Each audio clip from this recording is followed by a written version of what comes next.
Kalau mau ketemu tuh lakukanlah hal yang dilarang. Sebelum mabok janda, belum ketemu arti cinta.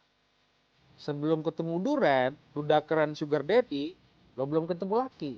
Sebelum ketemu bajingan dan lo mencintai si bajingan itu dan rela meninggalkan apapun termasuk anak 3 tahun dikit tinggal kabur, lo belum ketemu. Ketemulah sesiringnya dengan setan. Maka disitulah lo akan menemukan arti kehidupan. Dan kita menguja setan.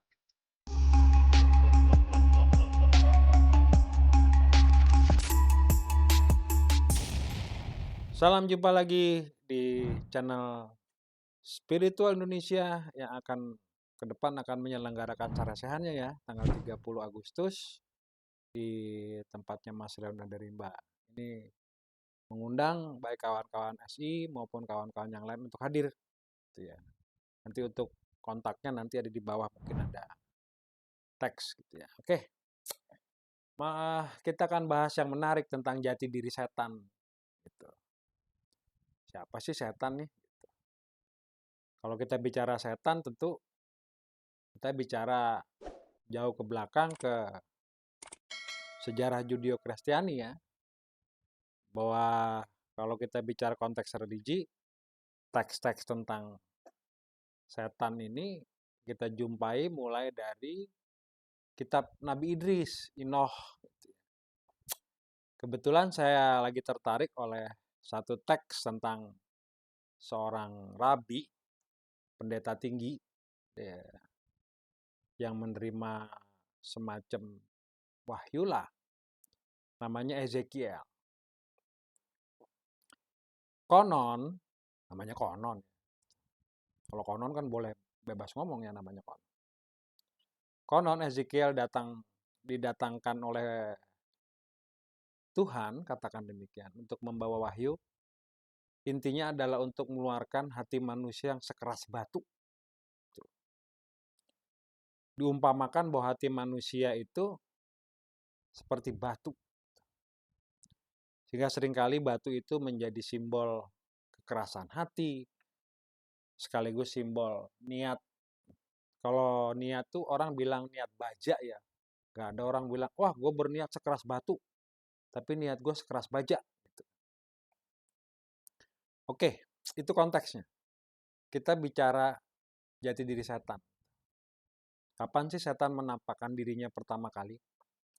Jadi dalam dongeng jauh sebelum ada setan, konon ada namanya Lilith. Gitu ya. Jauh sebelum ada Lucifer. Tetapi ini menjadi stigmasi bahwa seringkali yang jahat itu perempuan. Digambarkan bahwa Adam itu yang goda itu Siti Hawa untuk makan buah terlarang. Seringkali stigmasinya perempuan. Padahal setan itu sesungguhnya undi gender. Laki enggak, perempuan juga.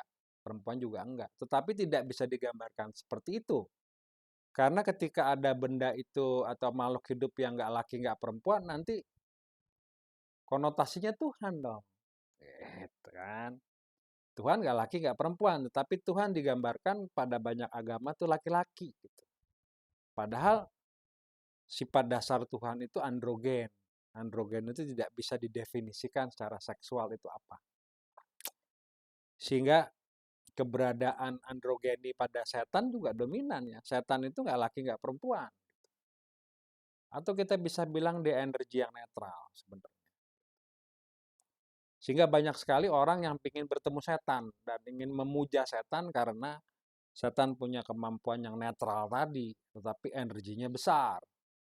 Dan ilmu fisika kuantum yang disebut antimatter, tidak bermuatan positif, tidak bermuatan negatif, atau neutron, ternyata adalah partikel atom yang energinya paling besar. Elektron dan proton malah kecil. Sesuatu yang netral itu justru energinya besar. Oleh karena itu, selalu ada kecenderungan beberapa komunitas untuk mencari, menemukan, dan bahkan menyembah setan letterleh. Sehingga muncul gejala-gejala yang namanya gereja setan lah, penyembahan Lucifer lah, terus kecintaan terhadap Lilith lah. Tapi itu semua kerinduan manusia terhadap netralitas betul. Kerinduan umat manusia kepada sesuatu yang tidak patriark. Kerinduan manusia terhadap sesuatu yang tidak menstigmasi perempuan. Kerinduan manusia terhadap sesuatu yang adil, injustice, yang proper. Itulah mungkin naluri kita untuk mencari setan.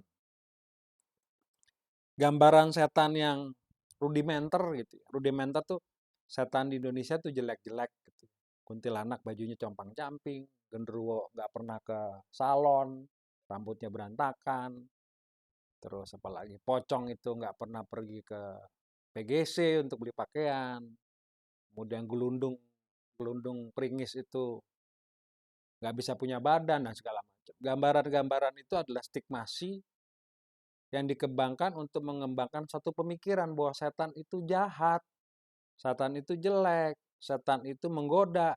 Ujung-ujungnya yang dicalain setan sebagai kambing hitam dari perbuatan-perbuatan manusia yang sesungguhnya disadari gitu ya. Jadi ada moral hazard gitu di situ. Jadi kita harus mengembalikan setan pada porsi, mengembalikan setan terhadap fungsi dan peran dia yang netral tadi. Tanpa setan juga tidak akan ada kita turun ke bumi. Jadi kalau setan nggak goda Adam dan Hawa, ya kita nggak ada. Jadi salah satu progenesis, kisah Genesis itu adalah rahasia penciptaan iblis. Gitu ya. Di satu buku ada lagi kisah yang menarik. Yang ditakutin para malaikat bukan iblis, yang disebut malaikat maut. Ya. Satu ketika malaikat maut, setelah semua makhluk dicabut nyawanya, Tuhan memerintahkan malaikat maut mencabut nyawanya sendiri. Ternyata malaikat maut nggak bisa mencabut nyawanya sendiri.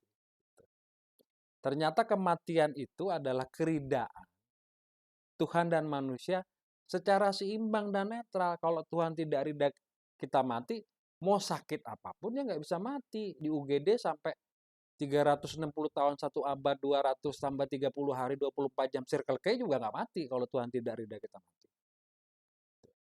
Sementara juga kalau kita nggak ridha mati, ya ada di UGD bisa hidup dengan alat-alat bantu kehidupan. Jadi kematian itu adalah keridaan Tuhan. Dan kehadiran setan itu juga salah satu bentuk keridaan Tuhan loh. Besok-besok kita nggak akan takut lagi jika ada gejala-gejala supranatural. Kita tanya Bang Indi Sujawe, bagaimana beliau menemukan yang disebut makhluk-makhluk astral. Terus Mas Bambang Budiharto bicara tentang alien, bicara tentang entitas-entitas. Takut ya iya. Saya juga takut kalau di dapur gatak glutuk. Saya juga takut kalau tiba-tiba digenteng gladuk. Saya juga takut kalau tiba-tiba pintu kebuka. Takut juga kalau tiba-tiba lampu studio mati. Berarti ada jin. Tapi kita nggak perlu takut. Takut itu diperlukan sebagai stigmasi. Untuk kita berbuat baik, untuk kita punya moral yang baik. Tapi tidak seperti itu. Sejarah gereja setan di Indonesia dulu pernah ada namanya Children of God. Salah satu kawan saya berkata, kalau mau ketemu Tuhan, lakukanlah hal yang dilarang. Maka lu akan tahu apa sesungguhnya dia dilarang. Lakukanlah hal yang nggak boleh. Maka Anda akan tahu, lu akan tahu kenapa nggak boleh. Yang jadi masalah semuanya dogmatik. Teori, nggak empirik. Tidak boleh mabok, nggak pernah mabok. Gimana membuktiinnya? Di satu pertemuan internasional saya pernah sekumpulan antropolog bikin tulisan tentang alkohol. Saya tanya di ruangan ini, ada yang minum nggak? Kagak. Ya gue bilang teori lo salah semua, lo nggak bukan pelaku kok. Semuanya hanya normatif. Gitu. Yang mabok gua. Nah dalam acara itu gua mabok. Gue menunjukkan bagaimana empirisme mabok. Ya begitu pula dengan setan. Ketika kita belum kesetanan, kita nggak tahu siapa setan. Ketika kita belum kesetanan dalam bentuk jatuh cinta, dalam bentuk romantika dan tergila-gila, kita kan nggak tahu bentuk cinta. Ketika kita benci banget sama seseorang, benci sampai benjol kepala bencinya. Jangankan ketemu orangnya, sebut namanya aja pengen ngelemparin piring sama dapur seisinya. Sebelum kita mampu belum sampai ke titik yang sangat membenci, kita kan nggak tahu rasa benci. Begitu pula dengan setan. Ketika kita belum kenal dia, maka semua tentang setan itu teoritis. Semua tentang setan itu sama misteriusnya dengan makhluk yang lain. Pertanyaannya adalah, korelasinya Tuhan dan setan itu apa sih? Alasannya Tuhan mencipta setan apa sih? Fungsi, peran, protagonis dan antagonis setan apa sih? Bagaimana orang bisa memuja setan dan menemukan pencerahan lewat setan? Dalam ilmu tantra ada dua, pencerahan lewat jalan penderitaan, berarti kita menderita untuk mendapatkan pencerahan, tapi juga ada pencerahan lewat jalan kesenangan. Diajarkan oleh filsafat Yunani namanya Epikurian. Kalau hidup kita susah, berarti salah dong bro, sis. Kalau kita hidup melarat, ya apa-apa mau beli diabetasol aja harus ngomong WA minta bantuan Deddy Ariko, tentu ada yang salah dengan hidup gua dong. Mau beli pir aja gue minta Mas Bang Indi Sujawe 15.000 tadi barusan. Mau beli gudang garam merah gue nitip sama Yoko, kan tanda hidup gue salah, ada yang keliru. Sampai beli beras pun ngutang gitu kan, bro ambil dulu beras, berarti something wrong.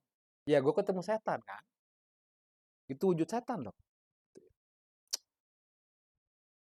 Kedepannya kita ketemu banyak setan, dan setan itu tidak akan terlepas dari dan kita memuja setan.